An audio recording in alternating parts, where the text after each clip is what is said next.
je poursuis avec mes vidéos. Donc ça c'est la partie 2 parce que je sais pas pourquoi l'enregistrement de la première partie a été coupé. Donc là il s'agit d'un petit témoignage, d'un récit autobiographique intitulé Louve musulmane qui a été écrit par Amal Al-Atrassi. C'est la sœur de l'humoriste Mustapha Al-Atrassi. Donc c'est un témoignage très très bouleversant, très très touchant. Elle parle de son enfance rude qu'elle a vécue. Et voilà. Elle n'a pas eu une enfance facile. D'ailleurs, vous pouvez en avoir un aperçu ici. Moi, personnellement, j'étais profondément touchée parce que le cas qu'elle racontait, en fait, son cas, enfin, je trouve que ce qu'elle a vécu, c'est une miniature de... Ça reflète parfaitement ce que la plupart des sociétés, enfin, la plupart des familles vivent au Maroc.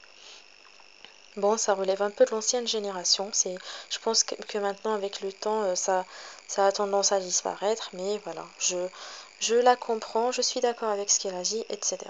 Donc voilà.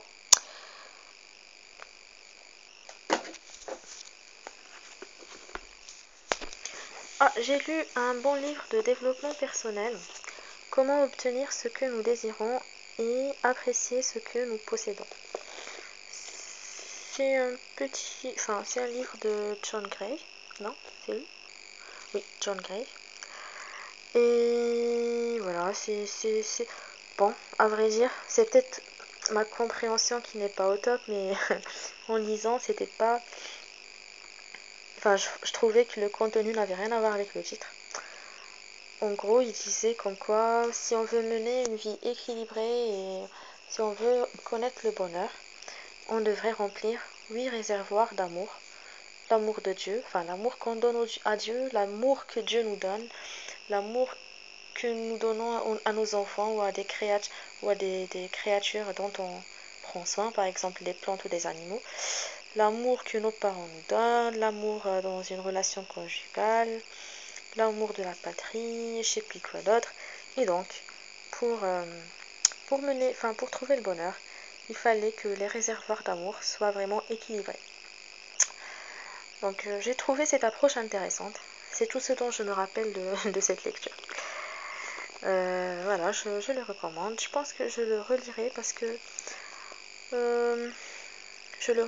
qu'il m'a fait parce que c'est une lecture qui m'a fait énormément de bien.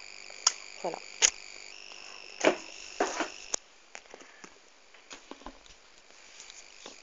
Là, c'est un roman d'Anna Gavalda, La Consolante, que j'ai pas du tout aimé. Je pense que je l'avais noté 11 sur 20 ou 9 sur 20, je ne m'en rappelle plus. C'était une lecture tellement lourde, j'ai peiné à la finir. Donc voilà, je l'ai fini. Je sais pas pourquoi Enfin, d'habitude quand je marque des pages, c'est qu'il y a des passages qui m'ont intéressé. Là, je sais pas pourquoi j'ai marqué ces pages-là. Bon, je verrai après, là, j'ai pas le temps. Je verrai, je vous le dirai, mais c'est pas le roman que je vous recommande. Le genre de roman que je vous recommande. Là, j'ai lu un petit classique de George Orwell. C'était après avoir lu 1984. Donc là, j'ai lu La ferme des animaux. Ce que je peux vous dire, c'est que c'est une œuvre qui pousse à la réflexion, qui pousse à réfléchir. Donc, en gros, ce sont les animaux qui ont voulu s'insurger, se révolter contre les hommes. Ils voulaient fonder le royaume des animaux, je sais plus quoi. Donc là, enfin, ils voulaient fonder un royaume où tous les animaux étaient égaux, tous les animaux jouissaient des mêmes droits. Sauf que ça va pas toujours être le cas, et donc moi je trouve que c'est une très belle métaphore. C'est un peu ce qui se passe avec les hommes, avec les politiciens qui nous promettent des choses et des choses avant les élections, mais qui après ils tournent la veste, ils nous tournent le dos et ils nous oublient, et voilà. Donc c'était une très bonne lecture, je vous le recommande. Pour ceux qui n'ont toujours pas lu. une nouvelle de Stefan Zweig, ou Zweig, je sais pas comment ça se prononce, je pense que c'est Zweig. Lettre d'une inconnue. Bon, elle est suivie d'une autre petite nouvelle. Voilà, moi j'adore lire cet auteur. L'année dernière, j'ai lu pas mal de ses nouvelles. Et donc, en fait, toujours, c'est presque le même sujet qui revient. En gros, Stefan Zweig nous parle un peu à travers ses histoires de l'amour dévastateur et de ce qui peut en résulter en fait, que ce soit dans les couples ou au sein des familles.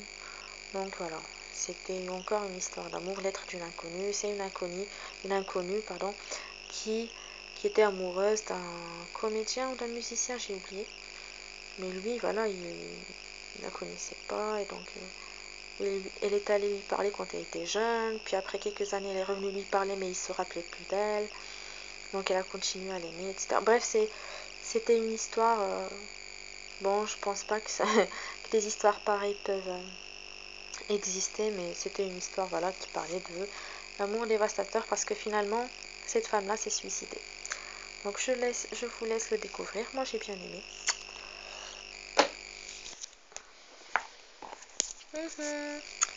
C'est un joli petit conte. La fabrique des mots. C'est un petit conte d'Éric Orsena. C'est écrit dans un style très très simple, accessible. Et c'est en même temps un petit conte et en même temps ça nous parle de l'origine des mots. En gros, dans une île, le président voulait interdire au peuple de s'exprimer, donc il leur a imposé une liste restreinte des mots. Et voilà, le peuple n'était pas d'accord. Et là, les élèves, il y avait une classe, la maîtresse, elle parlait avec ses élèves de l'importance des mots dans la langue, de l'importance d'avoir un vocabulaire développé, etc. Donc, c'était amusant, c'était une belle lecture. Et au cours de cette lecture-là, on a découvert l'origine de pas mal de mots, ou de noms aussi, de prénoms. Donc, je vous laisse tout découvrir en lisant ce petit conte amusant. Voilà. Oh, ça c'est l'une de mes meilleures lectures et comme vous pouvez le constater, il y a beaucoup de passages que j'ai marqués. Il s'agit de La guérison du monde de Frédéric Lenoir qui parle de... Voilà, il rappelle que le monde vit une crise économique, sociale, etc. Et bien sûr, c'est à cause de la mondialisation qu'on est en train de vivre des changements radicaux, etc. etc. Et donc, vers la fin, il propose des solutions, mais en fait, la solution, c'est le travail sur soi. Ça doit commencer... chaque individu devrait commencer par lui-même, par soi. Alors, il faudra faire tout un travail sur soi pour pouvoir remédier à tous ces problèmes-là. Donc, c'est aussi un des essais que je recommande. Voilà. Je vais pas trop m'étayer là-dessus parce que sinon, je vais pas finir. Ah là, j'ai fini. Et là, oups, je vous présente L'attente de l'aube de William Boyd. Bon, c'est un roman policier historique, je pense. Et il est tard et j'ai la flemme de vous raconter l'histoire. Donc, ça se passe lors de la Première Guerre mondiale ou la Deuxième, j'ai oublié. Alors, je vais jeter un coup d'œil derrière pour voir. Non, c'est pas marqué. Bon, c'était une lecture agréable, c'est tout ce que je peux vous dire. C'est en gros un homme qui, à cause d'une femme, se retrouve impliqué dans une affaire. Et pour s'en tirer, il va devoir servir d'agent secret. Il va vraiment se retrouver en train d'espionner en train d'espionner l'ennemi, il va faire un effort aussi. C'est pour aider l'Angleterre en fait. Apparemment en Angleterre il y avait des espions, des traîtres voilà, qui divulguaient les informations secrètes aux Allemands ou aux Autrichiens, je sais plus. Et voilà, c'était intéressant. Je trouve que c'est un roman intelligent. Donc je peux aussi vous le recommander. Bon, maintenant qu'on y est, autant vous parler de mes lectures en cours. Donc là, je lis La pierre et le sabre d'Eiji Yoshikawa. C'est un gros pavé qui fait 850 et quelques pages. Je n'en suis qu'à la 368e. Et c'est en fait l'éditeur français a décidé de scinder l'œuvre en deux grands tomes. Tome 1, La pierre et le sabre. Tome 2, La parfaite lumière. Quant à l'éditeur japonais, il a décidé de faire cette histoire-là en 7 tomes, ce qui facilite la lecture. Donc là, c'est un roman historique qui parle de la vie de Musashi Miyamoto. Il s'agit du meilleur escrimeur japonais du XVIIe siècle. Voilà. Donc je ne l'ai pas encore fini, je suis encore à la 364e page. Mais j'avoue que c'est une agréable lecture. Moi qui suis fan de la littérature nippone, de leur culture, etc. J'ai trop aimé et lire ce livre, c'est un plaisir. Bon, j'avance à un rythme d'escargot, mais j'avance quand même. Donc après cette lecture-là, je vais peut-être casser avec Harry Potter le tome 2. Et ensuite, je reprendrai le tome 2 aussi de l'histoire de Miyamoto Musashi.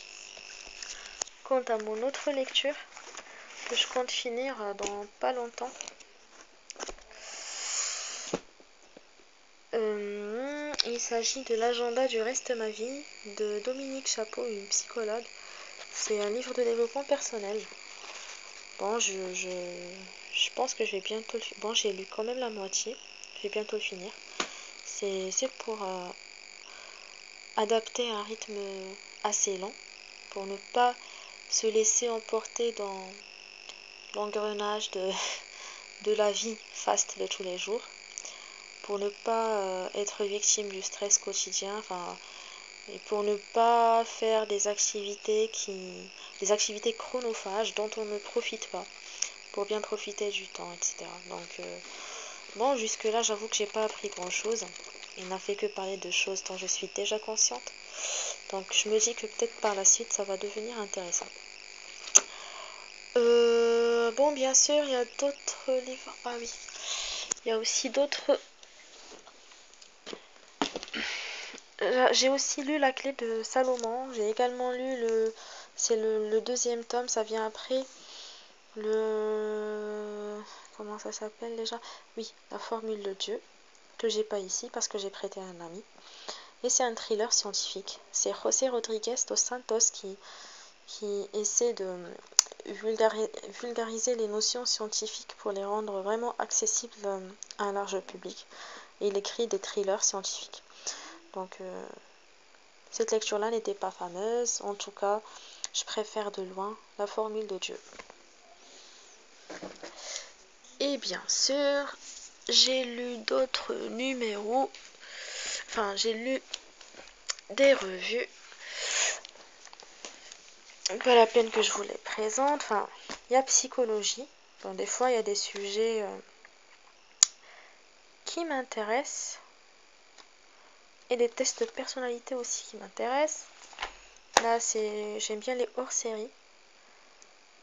Parce que là, ça traite des sujets en profondeur. Et ce que je vous recommande, c'est Le Point, les hors-séries du Point. Des fois, c'est des numéros historiques sur l'histoire. Des fois, ça parle voilà, ça parle des grands maîtres penseurs. Et le numéro là, il était sur le marquis de Sade. Et voilà, je voulais découvrir cette personne-là. Je voulais savoir comment il était, comment il a vécu. Et donc c'était une bonne lecture. Donc, ah oui. Et j'ai aussi lu L'éternité dans une heure, la poésie des nombres de Daniel Tammet. C'est un autiste atteint du syndrome d'Asperger, je sais pas comment ça se prononce, et qui, dans ce livre-là, nous parle, enfin nous fait découvrir les mathématiques, quelques chiffres, quelques numéros, quelques résultats sous un angle magnifique. Je me dis que si j'avais appris les maths comme ça, ça aurait été beaucoup plus facile. Et ce qui m'a plu, bon, c'est vrai qu'il y avait des passages lourds que j'avais du mal à digérer, tandis que d'autres, enfin, des fois, il avait fait des remarques sur certains nombres, sur certains résultats, et les remarques qu'il avait faites, enfin, c'était les mêmes que j'avais faites quand j'étais plus petite, et donc je me suis dit, ah tiens, des fois, je pense que, enfin, ça m'arrivait de penser comme lui. Donc voilà. Bon, c'était tout ce que j'avais à vous présenter qui m'appartient et que j'ai là à ma disposition à vous présenter.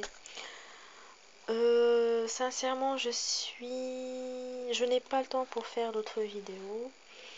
Et puis, je trouve que mes lectures n'intéressent pas grand monde. Donc, si vous avez des suggestions, si vous avez des idées à me proposer, je suis prenante. Si vous avez aussi des lectures à me proposer qui traitent de la psychologie ou de la philosophie ou du développement personnel ou de l'histoire ou quelque chose, enfin, si vous avez un titre à me proposer, si vous avez une belle plume à me proposer, je suis partante. Je vous remercie de votre attention. Bon, là, je suis un peu trop formelle. Et voilà, vous souhaite de passer une agréable nuit. À très bientôt.